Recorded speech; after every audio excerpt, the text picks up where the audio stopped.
긴장이 좀 됩니다. 먼저 김 교수님께서 말씀하신 전체적인 것들 이게 좀 있었기 때문에 저는 좀 방향을 좀 바꿔야 될 것 같아요. 자료에서 지금 현재 한국에서도 AI하고 빅데이터를 기반으로 한 산업들이 조금씩 이루어지고 있습니다.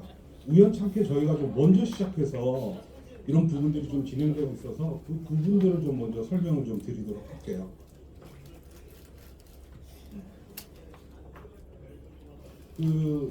저는 아마 잘 모르시는 분들이 많을 거예요. 저는 스포츠투아의 창단 멤버입니다. 벌써 한 25년 지났고요. 저는 원래 야구 기자를 하다가 약간 생뚱맞을 수도 있는데 이 데이터 쪽에 관심을 갖게 됐습니다. 제 선배랑 같이 조그마한 사무실에서 시작을 하게 됐고요. 이미 미국에서는 한 3, 40년 전부터 데이터를 갖고 산업이 이루어지고 있었고 한번 한국에서도 해보자 이렇게 해서 시작이 됐고 좀 투자를 받아서 스포츠투아이로 전환이 됐습니다. 그래서 이제 가장 좀 예가 될 수 있는 게 야구가 좀 예가 될 수 있을 것 같아서 야구의 예로부터 시작하겠습니다. 잘 아시죠? 데이터 부분이라 그러면 처음에는 일반적인 기본적인 데이터들, 그 다음에 경기 분석 영상 데이터, 그 다음에 이제 최근 들어서는 한 4, 5년 전부터 이제 트래킹 데이터, 그리고 이제 앞으로 미래입니다. 지금 최근에도 진행되고 있는데 토탈 트래킹, 그 다음에 바이오메카닉, 그 다음에 선수들 신체 정보들까지 아우르는 EPTS 데이터까지 전부 아울러서 지금 현재 진행되고 있습니다. 그리고 정부에서도 이 부분에 대해서 좀 도움을 좀 주려고 뭐 스포츠뿐만이 아니고 여러 가지 데이터들 모으는 작업들이 좀 이루어지고 있죠. 뭐 거대한 금액들이 지금 투입이 되고 있고 뭐 요즘 들어서는 약간은 이 부분은 좀 조절되고는 있는데 어쨌든 간에 계속해서 이쪽 데이터 부분이라든지 AI 부분 이쪽 부분은 계속해서 투자가 이루어지고 있는 부분이라고 보시면 될 것 같아요. 근데 이쪽 부분에서 이제 저는 사업을 하고 있으니까 좀 한번 의견을 좀 한번 모아봐야 될 게 이 데이터를 하는데 진짜 데이터를 갖고 산업을 일으키고 사업을 하는 게 아니고 대부분에 있는 한국의 회사들은 수입을 해서 수입에 의한 딜리버리 서비스로 돈을 벌고 있다. 100개 중에서 한 95개는 그렇다고 보시면 됩니다. 그래서 AI를 하자, 빅데이터를 하자라고 했을 때 기업들 중에서 손을 들고 저희 데이터로 AI를 하시지요 라고 얘기할 수 있는 기업이 몇 군데 없을 겁니다. 그래서 이 부분에 대해서 학회를 만들었을 때 제가 꼭 해야겠다. 그리고 저도 이쪽 부분에 대해서 언젠가는 해야 되는데 하던 차에 저도 같이 한번 조인을 하게 된 이유가 되겠습니다. 스포츠 산업에 관련돼서 비전을 정부에서도 지금 여러 가지로 좀 주고 있는데요. 장기적으로는 좀 전에 말씀드린 대로 데이터하고 소프트웨어 국산화, 그 다음에 해외 진출이 우선 정책으로 이루어져야만 이쪽 부분에 대해서 기업들이 활발하게 이루어질 수 있을 것 같아요. 좀 전에 김 교수님 말씀하신 내용들입니다. 데이터 수집하고 구축하고 이런 부분들, 그 다음에 데이터가 여러 가지로 지금 AI로 유의미한 성과들이 도출이 되고 여러 가지 지금 통계 툴들, 데이터 툴들이 지금 많이 지금 나타나고 있는데요.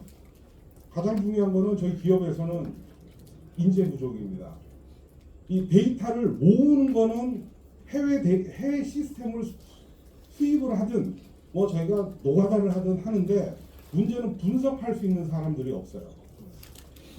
지금 대학원에서 여러 가지를 하는데 대학원이 이 부분만 가르치는 건 아니잖아요. 산업에 대한 전반적인 걸 가르치는 거지.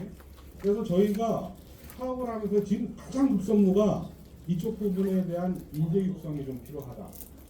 그래서 좀 문체부하고 여러 가지 논의를 하는데 사실 여러 가지 아카데미 과정도 있고 그런데 이 부분들이 조금 한번 좀 세련되게 좀 리모델링이 돼야겠다 이런 생각을 좀 하고 있습니다. 그래서 이번에 쌉스를 통해서 이 부분에 대한 논의들도 좀 같이 있었으면 좋겠다. 그리고 이렇게 됐을 경우에는 AI나 빅데이터 기업들이 상당히 도움을 받을 수 있겠다라는 생각을 갖고 있습니다. 여러분들 지금 해외 제품들 위에 있는 것들 많이 다 보셨을 거예요. 인스텟, 오카, 다크피시, 스포츠코드, 호크아이, 프로저, 트라카, 스포츠레이다, 픽셀러, 스포츠뷰 뭐 이거 말고도 뭐 굉장히 많죠. 죄송한 말씀이지만 여기에서는 수입해서 저희 기업이 한국에 있는 기업이 딜리버리만 하는. 과연 그럼 그 업체가 소스 코드를 열어줄까요? 열어줄 리가 없죠. 그걸 열어주는 순간에 그 기업에 갖고 있는 특허라든지 모든 것들이 와해가 되기 때문에 그거를 이용만 할 수 있는 사용권만 부여를 합니다. 근데 AI랑 빅데이터를 분석하는 인원들이 그 전문 요원들이 그거를 분석을 하려면 어떻게 해야 돼요? 데이터를 다 열어야 되잖아요. 그래서 아까 말씀드린 대로 한국에서 이 부분들을 모두 관리할 수 있는 기업들이 양산이 돼야 된다. 육성이 돼야 된다고 생각합니다. 그나마 다행인 게 뭐 저희하고는 관계없지만 피투게더, 비프로11 이런 회사들이 그나마 지금 선전을 하고 있는 겁니다. 뭐 축구라든지 다른 종목에서. 그래서 이런 부분들이 좀 더 이번 학회를 통해서도 좀 부각이 되고 이 부분에 대한 공생이 어떻게 돼야 되는지를 한번 논의해 볼 필요가 있을 것 같아요.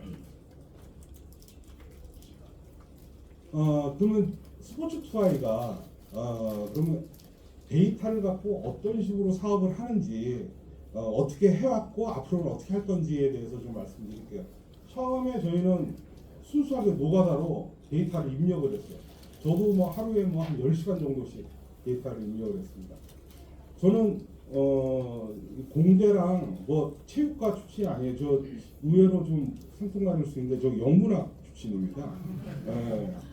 그리고 야구 기자를 해서 관심이 많았고 야구 데이터. 그리고 출장을 가다 보니까 그 업체들 그 전문 데이터 업체들이 입력하는 시스템을 좀 보게 됐어요.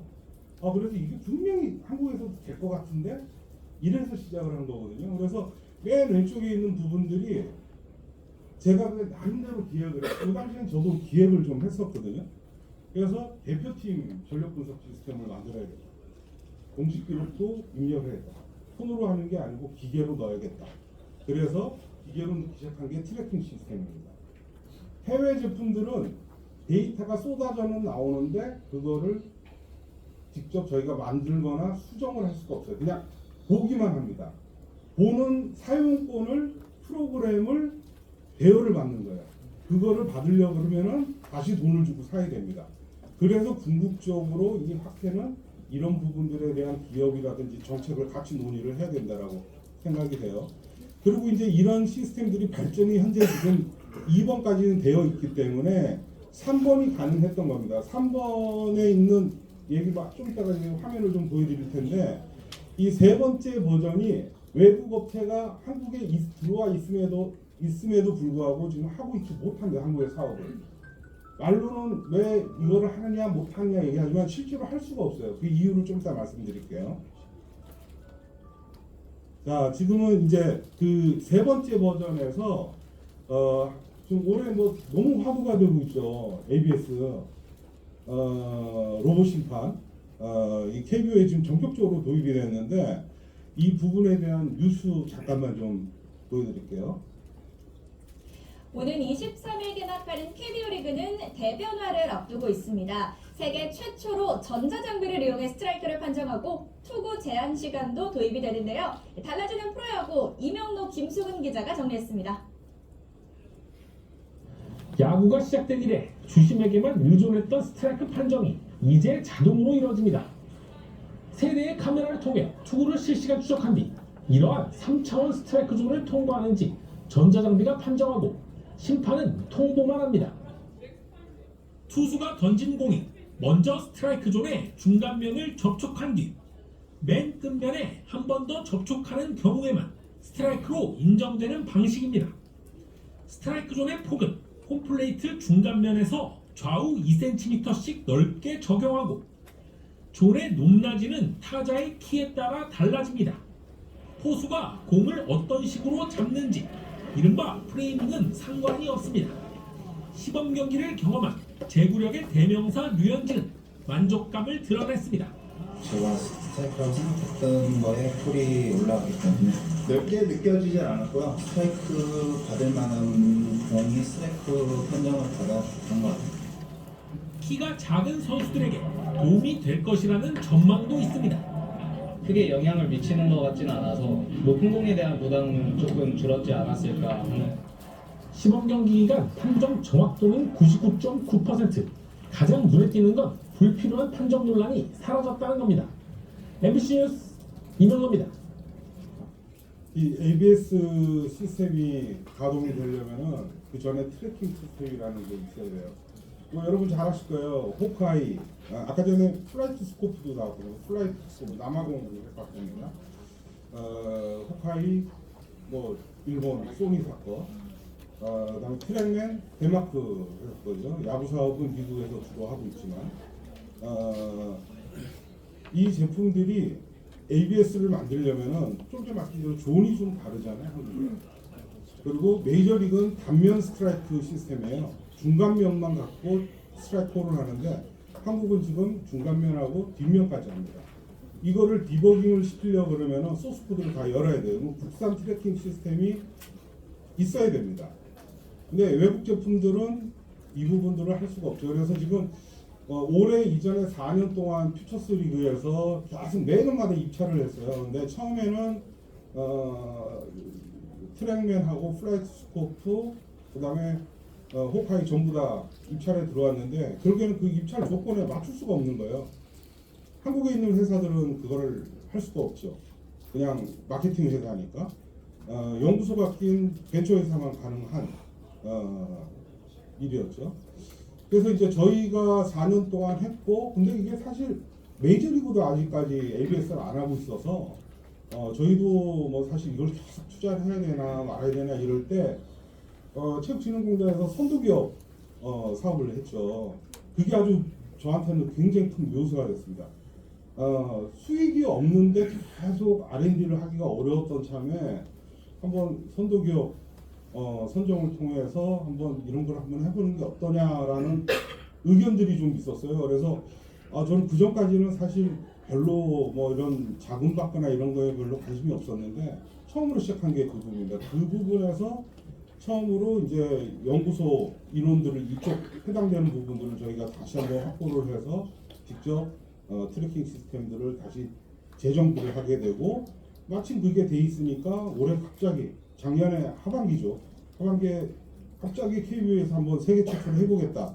그래서 중간에 이제 저희가 이 부분에 대해서 개입을 할 수 있게 된 상황입니다. 뭐 올해 그 MLB 그 샌디에고하고 LA 다저스 고척돔에서 했잖아요. 그때 MLB에 대부분 윗분들이 다 들어왔어요. 저도 예전부터 알고 있던 분들이 몇 분 와가지고 스태캐스트 담당 부사장, 그 스태캐스트 담당 부사장은 트래킹 시스템 담당이기도 합니다. 그분하고 좀 같이 만나서 좀 식사를 할 기회가 좀 있었는데 그분이 딱 얘기를 하는 거예요. 이제 와 있을 시간에 저희가 시범 경기를 하고 있어서 중계를 좀 본 것 같아요.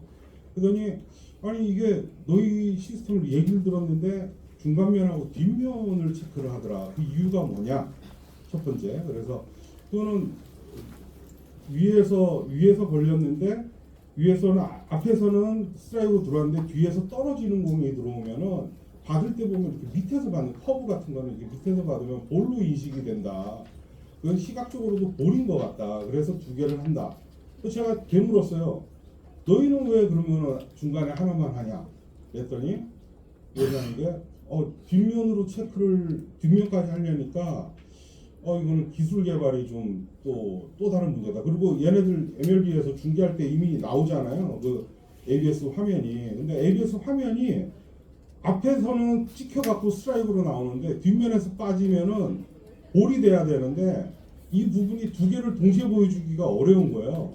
그러니까 너희는 지금 화면에 보니까 하나만 나오던데 저희 하나만 나오던데 어떻게 할 거냐 앞으로. 그래서 우리는 3D로 보여준다. 이제 지금 중계는 안 되는데 아마 이달 말 정도면은 3D 버전이 이제 화면을 통해서 나가기 시작할 겁니다. 메이저리그보다 이 부분은 저희가 빠른 거예요. 그래서 그쪽 애들이 한국이 이래서 좀 기획이랑 IT 쪽이 굉장히 빠르구나. 거기 있는 친구들이 전부 뭐 거기 그 담당 부사장도 카네기 멜론 석박사더라고요. 그래서 한국에서 이 정도인지 몰랐다. 그리고 또 하나 한국에서 이거 한다 그랬을 때 속도 문제인데 이 중계 보셨죠? 딱 들어오면 바로 싹 올라가잖아요. 저희가 처음에 한 5년 전에 그러니까 퓨처스 하기 전에 속도가 어느 정도였는지 아세요? 들어오고 정확하게 3.2초 올렸습니다. 3.2초면 딱 던지고 호선에 들어왔는데 하나, 둘, 셋, 스트라이크 이런 거 그 사이에 볼도 할 수 있고 뭐 이게 경기가 안 되는 거죠. 그래서 이 부분이 핵심인데 이거는 ABS가 아니고 트래킹 시스템을 바꿔야 되는 거예요. 그래서 그거에 대한 집중을 저희가 선도교육 비용으로 한 거예요. 그게 없었으면은 이거는 될 수도 없고 뭐 미국 업체나 뭐 이런 그 다른 호파이나 이런 데서는 한국에서 그렇게 할 이유가 없는 거죠. 왜? 산업이 너무 작아. 그리고 핸들링을 하려고 하니까 한국 지사를 만들어야 돼요. 그래서 호파이는 저희한테 역으로 너네랑 같이 하고 싶다. 근데 그렇게 해갖고 저희한테 얻어지는 게 뭐가 있죠? 돈은 다 걔네가 가지고 우리는 인건비밖에 못 받는데 저희가 노했습니다. 그랬더니 몇몇 구단에서는 투아이가 정신 못 차렸다. 우리는 호파이를 쓰고 싶은데 저는 반대입니다. 아닙니다. 지금은 좋을 수 있어도 장기적으로는 이거 돈은 다 저쪽에서 우리 산업이 안 됩니다. 지금까지 그거를 고수를 하고 있습니다. 그래서 지금까지 그래도 다행인 게 그래도 뭐 크게 실패적이지는 않고 꾸준하게 좀 발전을 해나가고 있는 상황인 것 같아요. 다음 또 영상이 하나 있습니다. 로봇 심판이라고 불리는 자동 볼 스트라이크 판정 시스템이 고교 야구에도 도입될 것으로 보입니다. 오늘 시연회가 열렸습니다. 야구장 내야 관중석 지붕과 외야 담장 위쪽에 모두 3대의 카메라가 설치되어 있습니다. 심판은 수신기가 장착된 조끼와 또 이어폰을 착용합니다. 3대의 카메라가 투수의 공을 추적해 얻은 데이터를 기계가 판독해 스트라이크 여부를 소리로 심판에게 전달합니다. 이미 프로 2군 경기에서 시범 운용되고 있는 이른바 로봇 심판이 빠르면 다음 달 초부터 고교 야구에도 도입될 전망인데요. 판정 논란을 줄이는 데 도움이 될 것으로 보입니다. 이거는 딱 1년 전 화면입니다. 그 KBO보다 사실 대한야구협회가 1년 먼저 시작한 거예요. 버전이 좀 달라요. ABS 버전이 좀 다르고 올해도 진행을 합니다. 저희가 계약을 지난주에 해서 뭐 역시 마찬가지입니다. 이 트래킹 시스템이 갖고 있지 못하면 ABS를 할 수 없기 때문에 야구협회에 맞춰서 저희가 이 부분을 제공을 하고 있습니다. 여러분 보셔서 아시겠지만 이 데이터 뭐 이게 그냥 화면으로 하는 거 아니냐 이러실지 모르겠는데 이 트래킹 시스템이 ABS가 가동이 되기 위해서는 던지는 순간서부터 홈플레이트를 지나는 순간까지 카메라가 프레임별로 모든 거를 캐치를 하고 그 프레임에 있는 모든 데이터를 실시간으로 전송을 해야 됩니다. 그러니까 60프레임이면은 60개의 화면에 걸쳐 있는 데이터들이 나열이 되겠죠. 그건 이제 쭉 해서 움직이는 게 나오겠죠. 그게 실시간으로 귀에까지 들어가야 되는 거예요. 이게 엄청난 기술의 집합이 되는 건데 저는 이제 요거를 하면서 이게 산업이 될 수 있겠다라고 생각하는 게 아까 전에 그 이어폰 보셨죠? 헤드셋. 이게 저희 지금 미국 거 쓰고 있거든요. 이거를 자꾸만 하는데 이제 보시는 분들이 미국에 가서 MLB라든지 뭐 NFL 이런 경기를 보니까 뭐 당연히 미국 거 쓰고 있겠죠. 미국 게 좋습니다. 근데 제가 좀 다시 조사를 해보니까 여러분 그 오토바이 타고 다닐 때 이 귀에 그냥 이렇게 헤드셋처럼 돼 있는 거 있잖아요. 그 네트워크 그 헤드셋 원천 기술의 세계 1위가 한국 업체더라고요. 요번에 지금 현재 한 3년 전에 카카오 게임즈에 그 회사가 2천억에 인수가 돼요. 그래갖고 내년이면 이제 프로그램이 만료가 됩니다. 그래서 저는 이게 단순히 끝나는 게 아니고 경기장에서 이루어지는 네트워크도 이 프로그램에 넣을 수 있겠다. 그래서 지금 이 업체들하고도 이제 저희는 좀 만나볼 계획입니다. 그리고 실제로 뭐 한두 달에 걸쳐 보니까 다 아는 사이들이어서 네트워크 부분, 그 다음에 이 화면들을 좀 다시 좀 재가공해서 보여주는 기술들. 뭐 물론 대부분은 저희가 직접 하고 있는데 좀 더 고급화된 기술들은 게임 업체들에서 많이 지금 활용이 되고 있더라고요. 스크린 야구도 그렇고 스크린 골프도 그렇고. 그래서 이쪽 기술들까지 하면은 세계화가 가능하겠다. 그래서 제가 딱 한 달 전에 대만에 들어갔습니다. 대만에 들어가서 이 부분을 구단들하고 CPBL, 한국으로 따지면 KBO 같은 조직에다 이 부분을 PT를 좀 했어요. 했더니 그쪽에서 뭐라고 얘기하느냐. 2년 동안 했다가 자기네 다 실패했다. 뭐 대만도 IT는 기술력이 꽤 좋은데 2년 동안 실패를 했다는 거예요. 그래서 아마도 빠른 시일 내에 이게 해외로 판매까지 될 거다. 그래서 좀 진행을 하고 있습니다. 물론 이 부분들이 국산화가 이루어지지 않았으면 외국 거 갖고 저희가 해외 가서 팔 수가 없잖아요. 그래서 이런 부분들에 대해서 많이 필요하고 또 이 부분에 대해서 데이터를 연구하고 AI까지 융합적인 기획을 할 수 있는 분들이 앞으로 많이 양상이 좀 돼야겠다 이런 생각을 좀 하고 있습니다. 뭐 MLB는 제가 야구 쪽에서 보면서는 너무나 좋은 것들이 많아서 제가 뭐 항상 들여다보면서 감탄을 금치 못합니다. 여러분 혹시 애플 TV 보시는 분 있으세요? 거의 없을 거예요. 한 100분 중 OTT 보시는 분들 중에서 100분 중에 한 분이 볼까 말까 합니다. 저는 OTT를 다 보거든요. 모든 걸 다 봅니다. 한 달에 비용도 꽤 나가죠. 근데 애플 TV도 봐요. 보는 이유가 딱 하나예요. 거기서는 드라마나 영화 이런 건 전혀 안 보고 야구를 봅니다. 애플 TV에서 MLB 중계를 해요. 전혀 모르셨죠? 거기는 재방송이 없어요. 그냥 라이브만 하고 끝납니다. 애플 TV의 MLB 중계는. 근데 거기에 가면은 데이터들을 보여주는 중계를 해요. 뭔가 다른 ESPN이나 뭐 폭스나 뭐 지상파하고 다른 중계를 해야 되잖아요. 데이터가 계속 나와요. 해설자가 그 얘기를 계속합니다. 데이터에 관련된 얘기를. 물론 뭐 데이터만 얘기하면 너무 좀 재미없으니까 데이터를 중심으로 하되 좀 여러 가지 얘기들 그리고 그래픽도 상당히 다른. 그래서 이런 부분들에 대한 시도를 MLB에서 지금 하고 있다. 제가 로고는 MLB AM으로 써놨는데 여러분 MLB AM 없어진 거 아시죠? MLB는 원 MLB가 됐어요. 예, 재작년인가 그렇게 됐을 겁니다. 그래서 뭐 MLB I 이런 거 MLB 다 없어지고 MLB 로고 하나로 그냥 다 통합이 됐어요. MLB AM이 하던 일이 이런 일들이고 지금 이쪽 오피스는 샌프란시스코에 있습니다. 그래서 그런 연구들, 데이터 연구들 이런 것들을 MLB에서는 MLB 샌프란시스코 지부에서 하고 있다. 이렇게 이해를 하시면 될 것 같아요. 스텝캐스트가 이 화면도 꽤 오래된 건데요. 앞으로 지금 뭐 올해 네이버에서 야구 중계하면서 굉장히 답답해하시죠. 네이버하고도 지금 저희가 조금씩 바꾸고 있는데 MLB에서는 이런 식으로 해서 다양한 상품들을 팝니다. 뭐 한국에서는 뭐 중계 실중계만 보는데 이런 애니메이션 중계나 그래픽 중계, 데이터 중계들이 상당히 많이 활용이 되고 있고 다 유료입니다. 이런 부분들이 MLB 주도로 해서 나가는데 이게 전부 데이터를 기반으로 해서 그래픽을 입힌 사업이다 이렇게 생각하시면 될 것 같아요.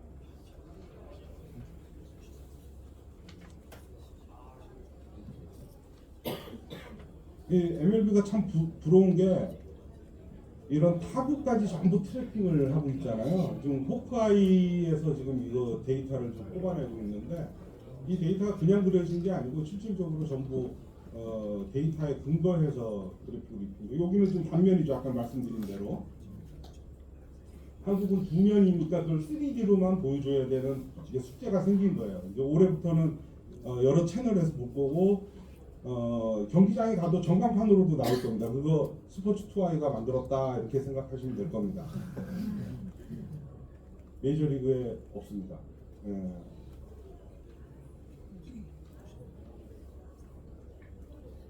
제일 부러운 게 이런 걸 만든 것도 부럽지만 이걸 돈 주고 팔고 있다는 거, 돈 주고 다 본다는 거죠 이게. 예, 저희가 학회도 좋고 뭐 협회도 좋고 그런데 결국에는 뭐 이 연구하시는 교수님들이나 학생들 뭐 저희 기업이 돈을 받고 산업을 키우지 못하면 이건 그냥 연구만 하다 끝나는 거잖아요. 그래서 이런 부분들이 참 부럽고 근데 조금씩 바뀌어가고 있다. 티빙에서 중계를 이렇게 하는데 돈을 내고 봐야 되잖아요. 근데 웬만하면 돈 내지 않나요 이제? 박 교수님 돈 내고 보실 의향이 있죠? 아직 적대가 잘하면 서울까지는 무료입니다.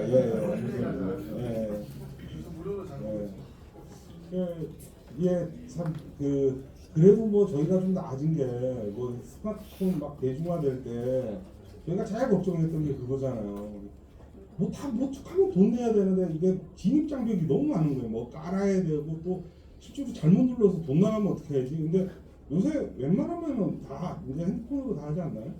핸드폰으로 하니까 저 11번가에서 너무 쓸데없는 걸 많이 사가지고 이 정도까지 된 거죠. 이제 이런 부분에 유료화되는 거는 전혀 문제가 되지 않는다. 이게 여러분들도 다 돈 내고 보세요. 이게 결국에는 저희 밥벌이 많이 생기는 일이니까 이렇게 해야 될 것 같아요.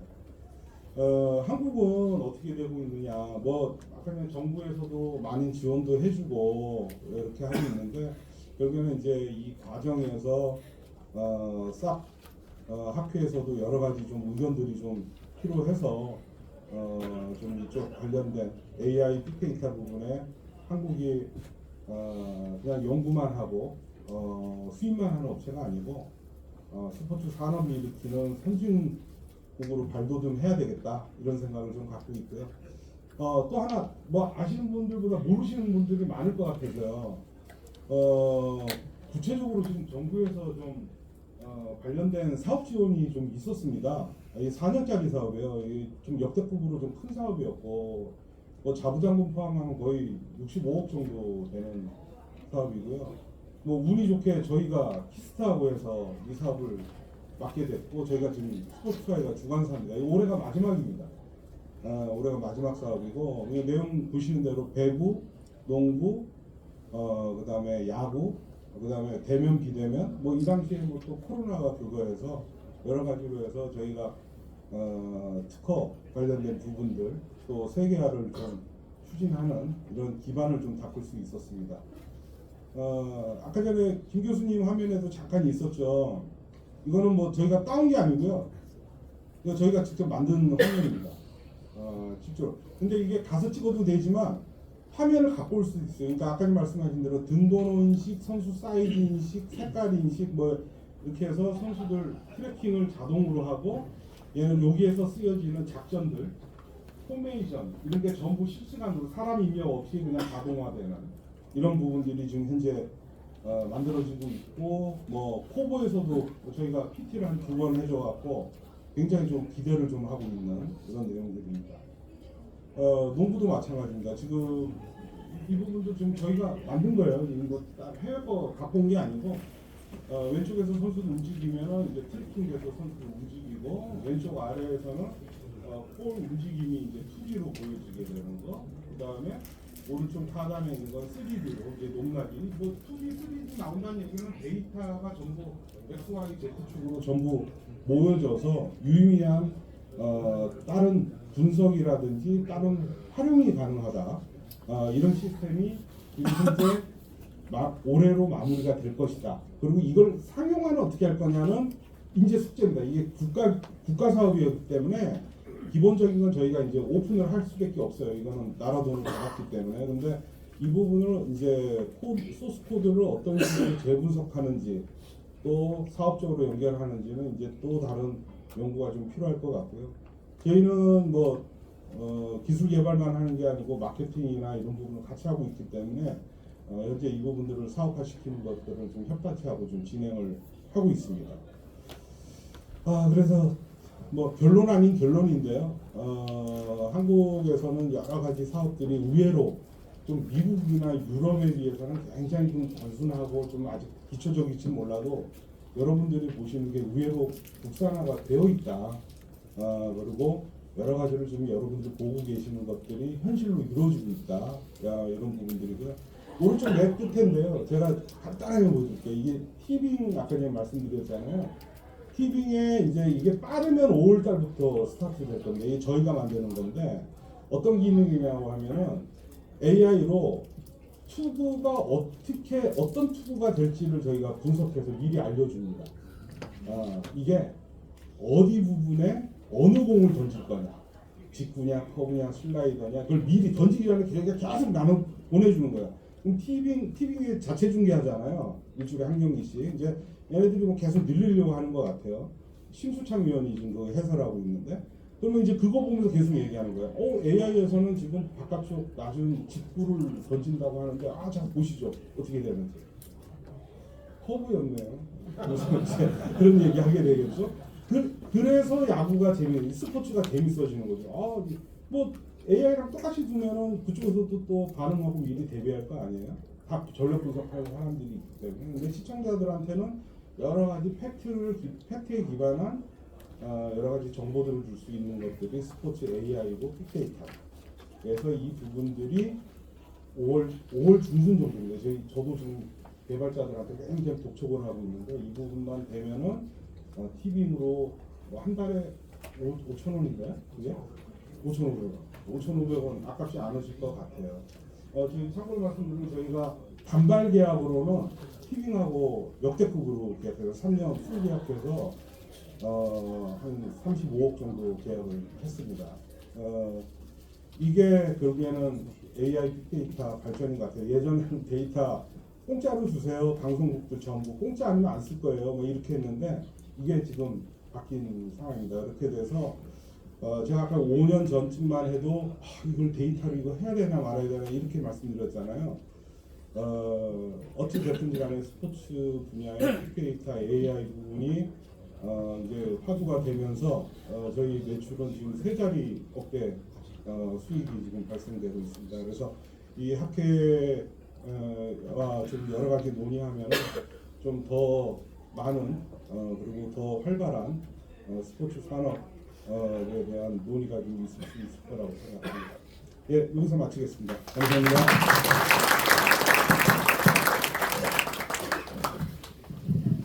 네, 세 번째 발제를 하기 전에 한 20분 정도 휴식을 진행하고 세 번째 발제를 이어가도록 하겠습니다. 그래서 화장실 다녀오시고 뒤에 나가시면 이제 다과가 있으니까 다과도 좀 드시고 휴식을 좀 취하셨다가 세 번째 발제를 이어가도록 하겠습니다.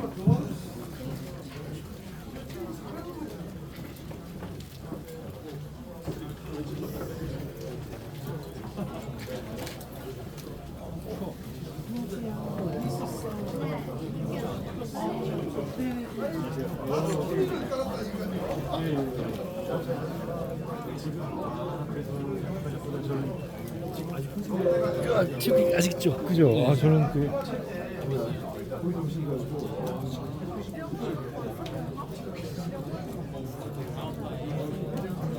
재밌는 롯데가 못하는데 야구를 왜 봐요? 나는 하나가 잘해서 나는 보고 있어. 롯데가 잘해야지 이제.